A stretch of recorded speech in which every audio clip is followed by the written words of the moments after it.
విపరీతంగా ప్రవహిస్తుంది.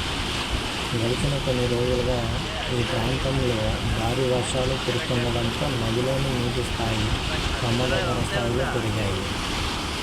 పై నుంచి వరద నీటి రావడంతో కృష్ణానది దగ్గర ఉన్నటువంటి 70 గేట్లను ఓపెన్ చేశారు. వరద నీటి ప్రవాహం ఎక్కువ అవడంతో మీరు చూస్తున్నది ఈ కృష్ణానదికి వాటర్ మొత్తం మరింత పెరిగే అవకాశం ఉన్నందువల్ల ఈ నీటి మొత్తాన్ని సముద్రంలోకి వదిలేయడం జరుగుతుంది. ఇప్పుడు మీరు చూస్తున్నారు కదా ఇప్పుడు